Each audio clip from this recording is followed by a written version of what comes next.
Good morning, guys. Right, so we are here at Magna in Rotherham and we've got a big day ahead of us. I'm actually doing a talk. I don't know how many people are attending. This is for Kuba and Meg of Ultraflex, a gym in Rotherham. You probably all know, if you're in the bodybuilding world, you'll know those guys. But I did this last year and it was a great event, and yeah, I wanted to come and show my support and do it again. I'm not great at public speaking, but we're going to try and capture it. I think Kuba's going to help me, so he'll probably do like more questions and answers rather than it be a PowerPoint presentation about the science of bodybuilding. So yeah, we've got some good speakers before me, so let's get in and go check it out.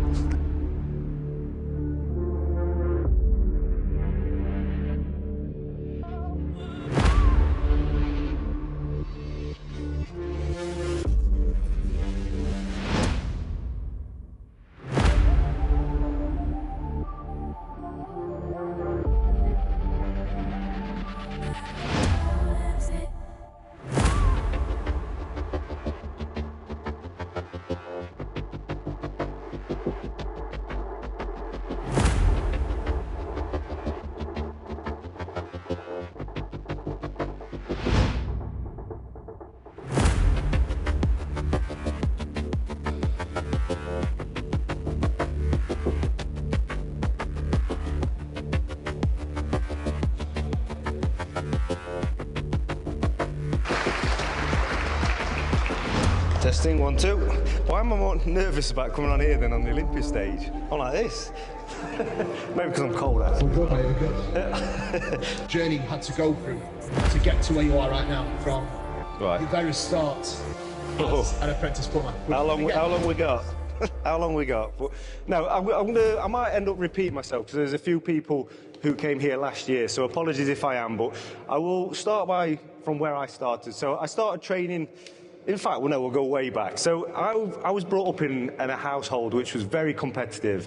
I'm the youngest of 3, and from a young age, we were always set to compete against each other. So I didn't really know my dad growing up. It was my mum who kind of brought us up in the world, and she was a very competitive woman, and she wanted us always academically, in sports, in anything we did, we were always, even cleaning the house, we had to like compete against who was the best at cleaning the house. So from an early age, that was instilled into me. So going through my years, I was swimming, gymnastics and football. They were my 3 main sports. So I think that's where my core and my foundation of training came from. But when we got to the age of about 14, obviously you're starting to understand your body, and you're more conscious, girls are on the scene, that sort of thing.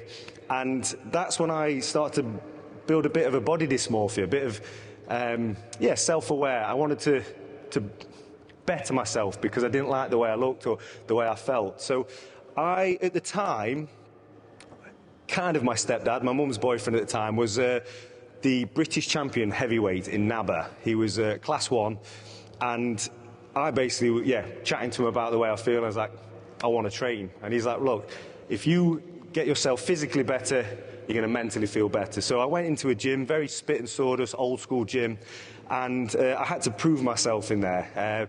Trained out of that gym for about 7 years before any of the bodybuilders, anybody took me seriously. And I trained with those guys. Like I say, my stepdad was a bit of a mean man, and he taught me the work ethic, what you need in order to obviously be a competitor. And that kind of like transferred into different parts of my life as well. So I didn't ever think I would compete. Even though I was immersed in bodybuilding and I was around it from a young age, I never thought I would have the confidence because of that, say, body dysmorphia or whatever it is, that I would ever step on stage in front of people, my top off.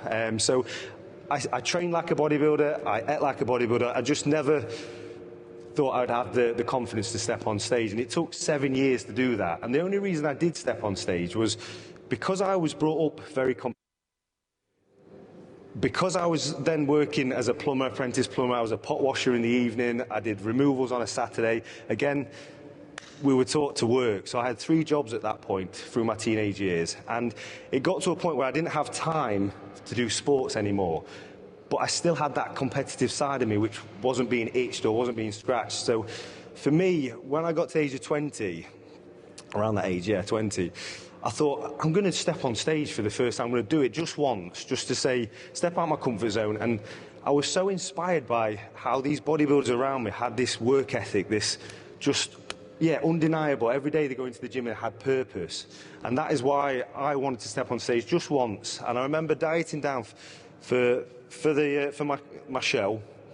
And I picked a local show to me, thinking it was just a small local show, but it was just the closest to my house, which was Leamington Spa at the time.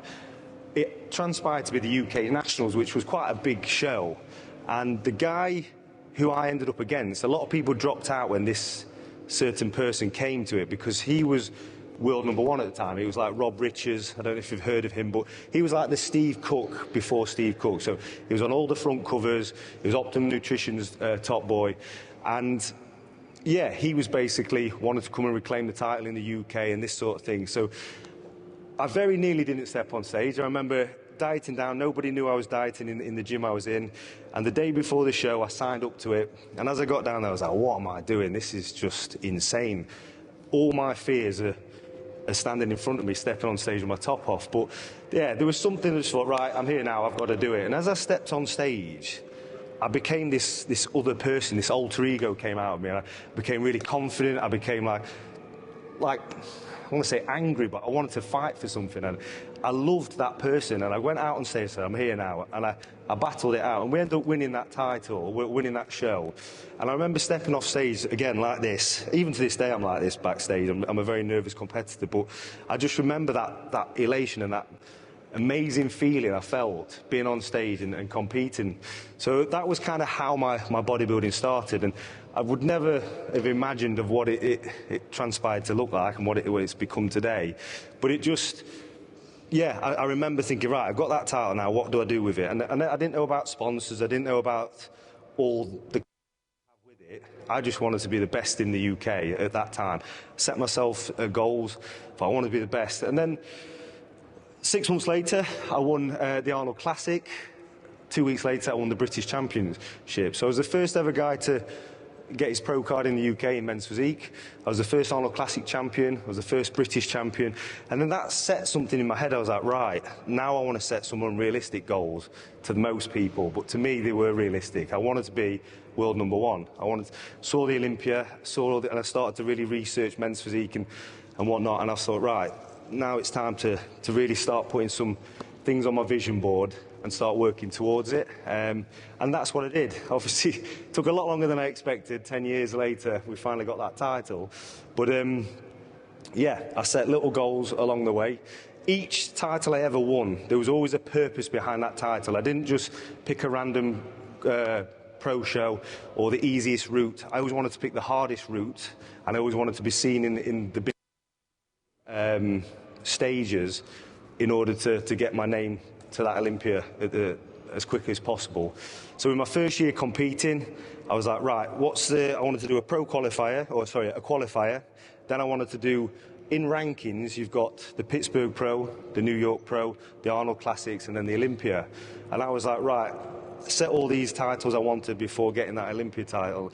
And yeah, last year, all I needed was that the New York title and the Olympia title, and then that was my career resume, which I set 10 years ago, and I've still got it to date to complete it. So yeah, last year, it took 10 years of graft. There was a lot of ups and downs. There was a lot of points where I thought, right, this is probably beyond me, or times where the titles were starting to slip away from me, my placings were getting further away, and it felt like maybe it was time to give in. But then there was something in the back of my head constantly saying, well, no, you're not world #1 yet. You're not.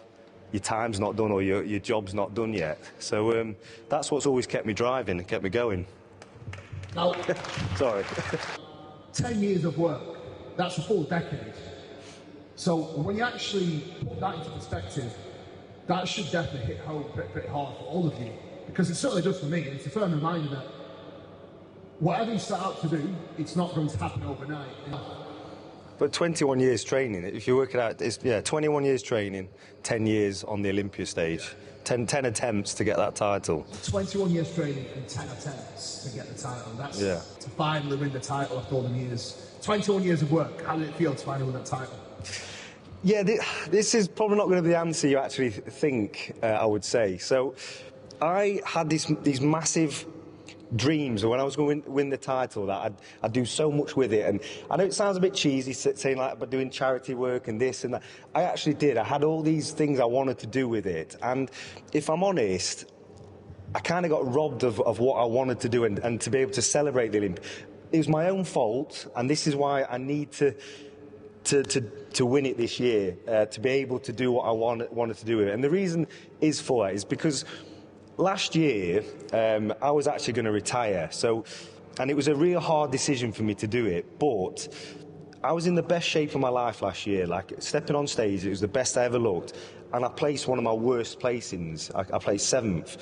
And it was a real eye-opener, thinking, right, the division is obviously moving in a different direction, it's evolved, and I'm not what they're looking for anymore, otherwise I would have placed better. So I sat with my wife, had a few tears about it, and I was like, even though I didn't want to retire, I'm not somebody who just makes the numbers up. I need to know I've got a chance of winning. And obviously bodybuilding is a very selfish sport. It affects not only you, but the people around you as well. And I've got 2 kids now, a young family and a wife who are very supportive. And I didn't want to keep putting them through prep to just get a top 10 finish. And that might be okay for some people, but for me, it was soul destroying. So we sat down, we made a plan, and hence why I built the gym. I built a lot of set up other businesses, and I was transitioning away. I invested into the British Championships more so, because I was like, I need to shift my focus now. So I was building this 18,000 square foot gym, and there was a lot of stress that came with that. So winning the Olympia title, we could talk a bit about the prep as well. That was the hardest prep of my life. I was living on 2-3 hours sleep at night. We had 40-odd contractors on site, trying to work with them. I was trying to do the Ryan Terry British Championships. I had a newborn in the house. It was just carnage. So all of this, when I won the title, I was expecting to be able to celebrate and everything. But then 2 days later, I was back in a skip in Retford, bashing down cardboard boxes and cleaning toilets, ready for the opening of the gym in January, because we didn't have time to celebrate it. So up until this day now, I haven't even raised the glass to the Olympia, which is sad really, because 21 years, that's all I've ever, or 10 years, was all I've ever wanted to do. So it means a lot for me now to be in the moment, to win it this year. I bring it up. I even, for the first time as well, I wouldn't let my family come out to Olympia last year, because it was my last year. When all my family come out, I'm always conscious of if they're okay, the kids are okay, and I'm thinking about their experience rather than about what I should be doing on stage. And I said, look, if this is my last year, I want to immerse myself in the Olympia. If I'm going to be for the last time backstage, I want to be present and just enjoy every moment, because it's going to be the last time I do this. So I stopped my family, I stopped my wife, and she's been to every show of mine since 2015 at the Olympia. So then to go and win it, it was a bit of a kick in the teeth for them. So I did feel bad for that. But so this year I want everybody to come out, and I want to enjoy it and yeah, really make the most of this time. No. That's why my prep was so hard last year, because I wanted to fit, because I had a newborn in the house, and I've got a 3-year-old. So I never wanted them to see me not there or not present or whatever. So I was always there for the morning routine, always there to pick him up from school and stuff like that. So my typical day last year on prep, I was actually training between 11 and 1, 2 o'clock in the morning, because that was the only time I could train. I was sleeping on the sofa for 3 to 4 hours, because I was just a passing ship with my wife at the time, because to go back upstairs and wake the kids up, to have a shower and things like that and get into bed, to be then back out the door for 4 o'clock to do my cardio, do my mobility work, my stretching, and then he'll be up for 6 o'clock. So I always would make sure I'm home for 6 to do the morning routine, have breakfast with them, to take him to school. And then from school, I'd be on site, working on site with the contractors.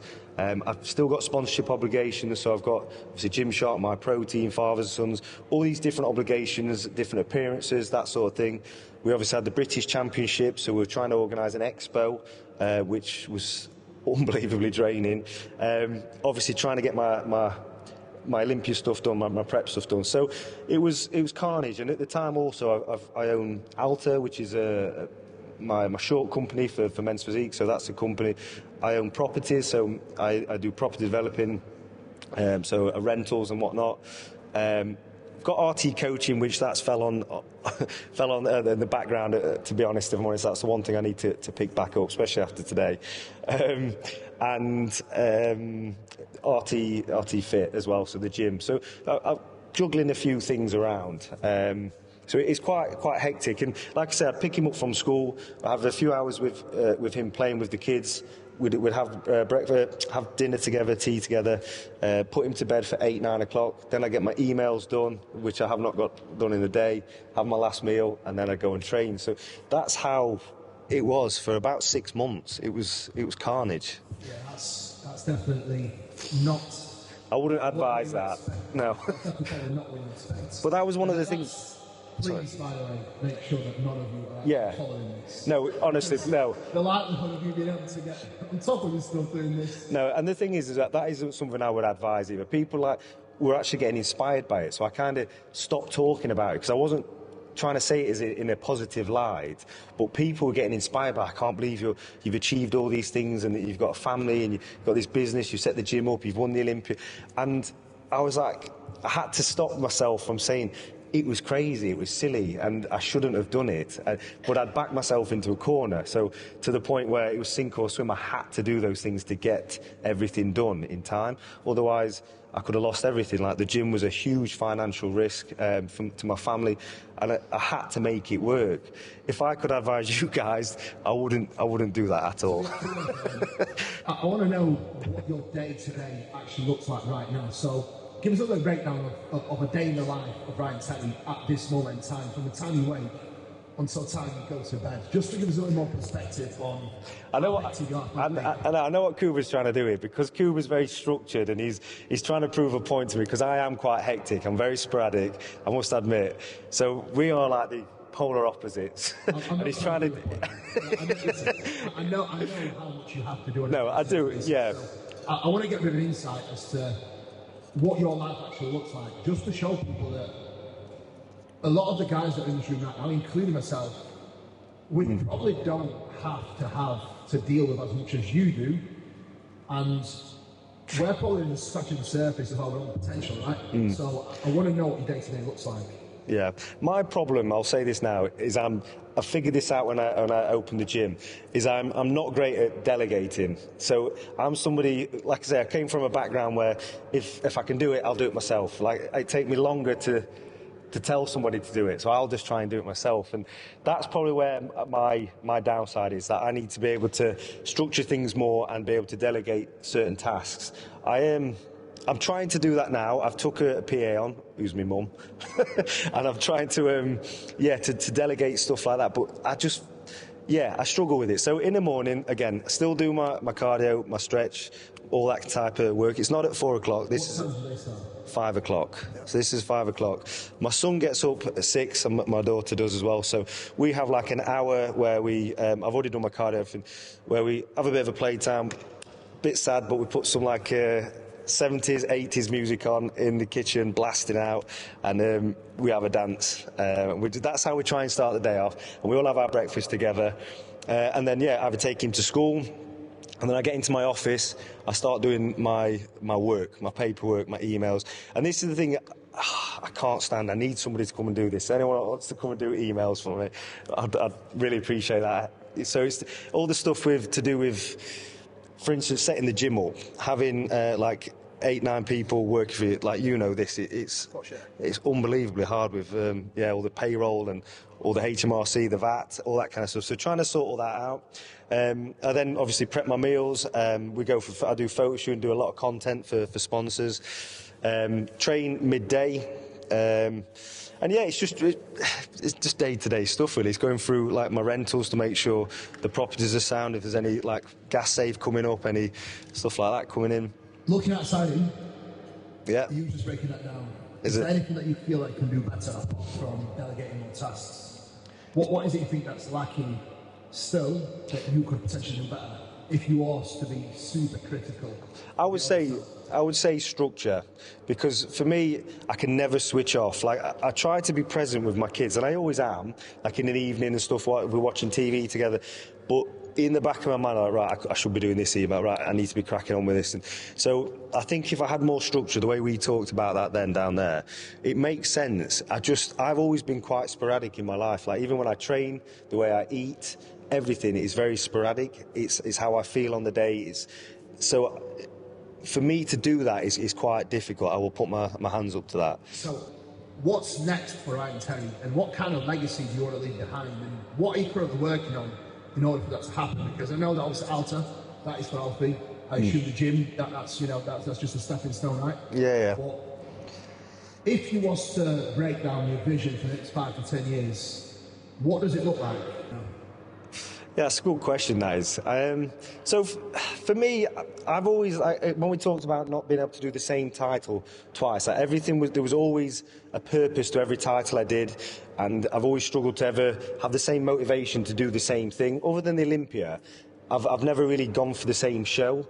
I was worried when I won the Olympia. I was thinking, what am I going to do now? I've won it. How am I going to get that same drive in order to win the same title again? And then I saw a forum where I was #1 in the world, but I was 3rd best ever men's physique guy. And I was like, 3rd best ever? How does that work? And I worked out, so yeah, credentials, like accolades. You've got obviously Jeremy, who's got 4, and then you've got Brandon Hendrickson, who's got 3. So I was like, well, that's good. At least give me 3 more years to go for. But no, I'd like to be able to solidify the fact that it wasn't a fluke, it wasn't just a one-time hit, and that I was worthy of being Mr. Olympia. So a couple more years left in competing, as long as I'm enjoying it. That's the main thing for me, and I say to you guys, as long as you're enjoying it, then why not keep doing it? Because people assume I'm a lot older than I am because of how long I've been competing there. All the guys I started in with, most of them have retired or stopped competing, because it does feel like I've been around forever. 10 years, a long time, but I'm still competing against guys who are 37, 38, in their 40s, and that sort of thing. And I'm 35, so there is still life left in me. It's just whether or not my body wants to allow it. But that's on another one. But for me, on a legacy basis, I've always been proud of what I've achieved in the industry, and I've always wanted people to be inspired by it. So that's always been a big thing for me. Like when I hear people talking about they're stepping on stage for the first time, they've followed me for a long time, and I'm the reason they're getting into it. That's always given me purpose. And again, it might sound cheesy, but it really has inspired me to keep going all these years. Like I say, I've been in the industry, 15 years now? It's quite a long time. So I'd love to keep doing that in some sort of way. I don't know where my place would fit after competing, because competing is all I've ever known. I've never really coached anybody, because for me, coaching somebody to step on stage, whatever I do, I want to give it 100%. And I know with how hectic my life is, I wouldn't be able to give that person my undivided attention. So that's why I've never delved into that side of things, which maybe in the future that is something to look at. But I just want to make sure my family's set. Like I didn't go without, but we didn't have the best things in life. We didn't have the finest things in life. We had holidays, or we had a holiday a year. My brother and my sister, I probably got their hand-me-downs, but they were perfectly good hand-me-downs. There's nothing wrong with that. So I don't want to say I came from real hardship, but I'd love to give my family, in which I've worked really hard for, is that my kids will never have to want for anything. Not that they're spoilt, they'll never know that they don't have to want for anything, but I just want to be able to give them a life that I didn't really have. So that's kind of that's what was my driving force, really. That's what my why is. What would you say to the people that lack the drive and consistency like you have, despite all the things you have to do? Yeah. You could easily make up 100 excuses, right, that are valid across your day-to-day for why you're not achieving things, but you choose to actually do the opposite. And you turn up and prove time and time again that it's possible, right? So what would you say to the people that lack that drive, lack that intensity in day-to-day execution, but they say they want it? Well, they're not working for what they actually want then, because if they truly want something bad enough, they'll make it work in any circumstance. Like, the things I've had to endure, which we don't talk about and stuff, like when I had my hip surgery in 2018, and I literally sold my house, sold everything here in 2017 to go to America, because that's what I thought was my missing piece. I had nobody in America. I landed 12 weeks out from Olympia. Me and my wife, again, very supportive, my girlfriend at the time, we just had a suitcase each, and we had to find an apartment, we had to find a car, we had to find a gym to train out, because I truly believed that was my missing piece at the time to win the Olympia. I was second in the world, I'd won the Arnold Classic. Everyone was saying you had to be in America to win the Olympia. So I literally, every obstacle that came in my way, it wasn't big enough for me to get over in order for me to win that title. So if people are lacking in motivation, and the 12 weeks out or the 15 weeks out or the 20 weeks, it's obviously not for you. It's not what you want bad enough. There's got to be something else that really truly drives you to get over those hurdles and accomplish it. That's a great point, to be honest, and definitely a harsh truth, right? Yeah, it is, yeah. Because if you want something bad enough, you'll literally grasp some of the, yeah. And the thing is, well, when you train though as well, you must, a lot of you, if you train hard and stuff, I don't know, it's a bit sick twisted, the places you take yourself in your head before you go into a set. Like, you tell that to a random person, they'll think you're insane. But to most people, you need to put yourself in that position. Think of that car, what's crushing your child, and you need to move that car, which is your next rep, in order to get that, to save your kid. These silly little things make it all, I don't know how to explain it. That's the drive you need to have. You need to, I don't know. Sounded wrong, but yeah. Last question. Okay. Last question. If there's any advice, it's going to be obviously cliche, but I want you to take time with this one, right? Is there any advice that you'd be able to give to every single athlete, every single coach, every single person in this room who's looking to reach the goals, reach the true potential, right? What advice would it be, and what advice would you give yourself in your younger days as well, when you was first starting off? Because that's going to be, like, a lot of people that sat in this room right now, they are literally in the same position as you were 21 years ago. Yeah. I would say, one, don't rush the process. Bodybuilding is a lifestyle. It's not a 12-week prep or a 16-week. It's immerse yourself in the life of it. Go and have a look at the local shows. Go and learn the industry and see if it's truly what it is, if it is for you and what is for you. So what classes you want to go into, if it's men's physique, classic physique, bodybuilding, whatever it is. And take your time with it and see what's winning the class. Have a look at the stage presence, have a look at the condition, have a look at just everything about them, and then be your own worst critique. Have a look at yourself in the mirror and say, what is it going to take for me to be number one? Not a number. Don't step on stage just to be a number. Have a look at what it's going to take, and then you can work a plan out. So, right, I need a tighter waist, I need rounder delts, I need a bigger X, like a better X shape, and it then starts to create a list of jobs you need to accomplish in order to get to that goal. So that's what I would say, is just don't rush the process. Leave the male ego as well, because that was something I wish I could tell my younger self. Training with super heavy weights and stuff, I was always getting to the gym, and I didn't want to be that guy to take the weights off, so I was always trying to lift what they were lifting at a young age, and that's why I've had 3 hip surgeries and I've had serious injuries. So I would say to my younger self, I wished I trained smarter. Obviously that has swings and roundabouts, because that type of training has got me to where I am, but at the same time I feel like if I'd have trained smarter, I could have still got to the same position. Thank you. Sorry, guys. Yeah. Now, there's definitely a lot to take away from this. Is definitely some great learning points, right? You've got to take your time. You've got to stay patient. You've got to stay consistent, and you've got to apply yourself. Especially working out whether this is actually true for you. Because bodybuilding is extremely hard, right? Yeah. It requires a lot of discipline. It requires a lot of. It's a sacrifice, because that doesn't require any sacrifice, in my opinion. But it does require. Well, commitment. Well, you think like discipline there, because that's a good word actually. I would always say I sacrifice this, but that's actually true. Like, I remember in 2013, my sister's wedding. She was in Kos, Greece, all inclusive. There was 50 couples, all young, like in your mid-20s and stuff. And I remember going out there 2 weeks before the Arnold Classic. I took my George Foreman grill out there. It was all inclusive. I remember like it was just, I could still smell the crepes and stuff like that, you know, around the pool when you're 2 weeks out. And I remember having to walk off the complex every day to go and do my cardio and to just get away from all of that. I remember on the wedding day, I still took my George Foreman, I can't believe it, to the actual wedding venue, and I actually cooked my own fish and stuff whilst we were all having dinner. It was mad. You look at all those things, but I won the Arnold 2 weeks later, and it changed my life that day, because that was the transition from being a plumber to being a full-time sponsored athlete. So those, say, not sacrifices, that discipline, yeah, progressed me in my life into the way I wanted to go. It's just a firm reminder of what it actually truly takes. Yeah, people don't see that side. You're still attending the wedding. Yeah, I was there.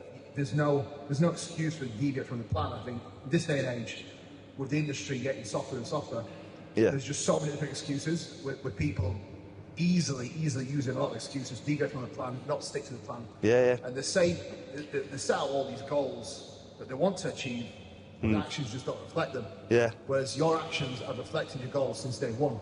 I can honestly put my hands up to this day. I've never cheated on my diet or anything like that. That's not trying to brag like, oh, I've never cheated.